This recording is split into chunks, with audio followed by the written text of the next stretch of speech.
Cette vidéo vous est présentée par Audible, un service permettant de découvrir, d'acheter, de recevoir et d'écouter des livres audio. Profitez de l'offre d'essai gratuit pour tester le format en toute simplicité. Avec cette offre d'essai, Audible vous propose d'essayer leur service pour une période de 30 jours sans frais, en plus de vous offrir votre premier livre audio gratuitement que vous pourrez choisir parmi leur immense catalogue comprenant plus de 400 000 titres. Choisissez votre livre gratuit à travers une vaste sélection comprenant des œuvres de science-fiction ou de récits fantastiques comme la saga Harry Potter, mais également des classiques de la philosophie politique comme Le Prince de Machiavel ou L'Art de la guerre de Sun Tzu. Le plus beau dans l'histoire est que si vous résiliez votre abonnement pendant la période d'essai, vous gardez quand même le livre. Elle est pas belle la vie? Alors ne boudez pas votre plaisir et cliquez sur le lien en description pour profiter de cette offre exclusive d'une durée limitée.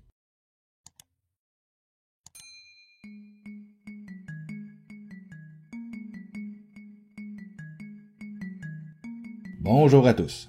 Rencontre du G7, construction européenne qui va de l'avant et sanctions faites par le Conseil de sécurité de l'ONU pourraient nous laisser croire que les organisations internationales sont en train de prendre de plus en plus de place envers les États. On pourrait même aller à se demander, est-ce que les États ont perdu toute souveraineté au profit des organisations internationales? C'est la question que nous allons nous poser aujourd'hui. Pour répondre en un mot, non. Les États n'ont pas perdu toute leur souveraineté au profit des organisations internationales. Pour étayer ce propos, commençons par donner une définition des deux principaux concepts de la question. D'abord, un État est une personnalité juridique internationale dont les principaux éléments constitutifs sont un territoire, une population qui réside sur ce territoire, et l'existence d'un pouvoir politique organisé et relativement stable. De son côté, une organisation internationale gouvernementale est une association d'États établie par accord entre ses membres et dotée d'un appareil permanent d'organes chargés de poursuivre la réalisation d'objectifs d'intérêt commun par une coopération entre eux. Nous pouvons voir dans cette définition que les organisations internationales sont en fait une création des États, que les États rejoignent les organisations internationales sur une base volontaire et qu'ils sont, ultimement, les seuls acteurs qui donnent vie aux organisations internationales. Bien qu'il est vrai que les organisations internationales héritent quelquefois de compétences générales réservées aux États, pensons par exemple au pouvoir de battre monnaie en ce qui concerne la Banque centrale européenne, ces compétences ont été cédées par les États de manière consentante, et ce n'est pas l'organisation internationale qui est venue arracher ce droit aux États.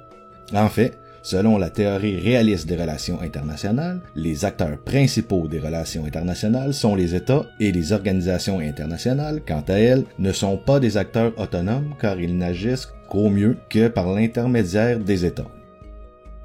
Même s'il est vrai que l'école néo-réaliste des relations internationales accorde une place plus importante aux organisations internationales parce que celles-ci ont eu la capacité de faire des traités et de ce fait contribuent à édifier le droit international, mais elles sont davantage perçues comme un instrument de puissance pour les États afin de défendre leurs intérêts. Certains diront que les organisations internationales et le droit international ont la capacité d'imposer leur volonté aux États, or il se trouve que leurs capacités coercitives sont plus que limitées. En effet, l'Organisation mondiale du commerce, l'OMC, réglemente les échanges internationaux, mais elle est impuissante quand il est temps de forcer les États à respecter leurs signatures. Nous pouvons penser par exemple au litige entre le Canada et les États-Unis en matière de bois d'œuvre ou l'embargo russe sur les produits alimentaires en Europe. Le droit international public est un droit volontaire. Il doit être accepté par les acteurs internationaux et son respect dépend en grande partie de la bonne foi des États. Pensons à l'annexion de la Crimée par la Russie au début de 2014. Ce droit se fait en général de façon consensuelle, ce qui amène les textes formulés avec des termes très généraux et peu contraignants. Au final, ce sont les États qui ont toujours le dernier mot. Un exemple récent a été celui du Brexit.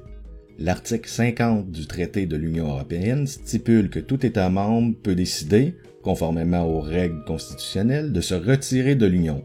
Or, le contraire est impossible. L'Union européenne ne peut jamais forcer l'un de ses membres à quitter l'organisation. En fait, le concept d'État souverain est loin de s'essouffler, même si les projets d'intégration comme l'Union européenne pourraient faire penser le contraire. Depuis 1945, le nombre d'États a presque quadruplé, passant d'une cinquantaine à un peu moins de 200 aujourd'hui. ce qui amène certains analystes à parler même de prolification étatique. Il est difficile de voir comment le rôle de l'État va évoluer dans l'avenir. Toutefois, nous pouvons dire avec assurance que l'État a encore de nombreuses années devant lui. Eh bien, c'est tout pour cette semaine. Si le sujet vous intéresse, vous pouvez aller sur benoîtlapierre.ca pour lire un texte qui relate encore une fois les principaux arguments de cette chronique et vous pouvez réécouter cette chronique au radio-acton.com.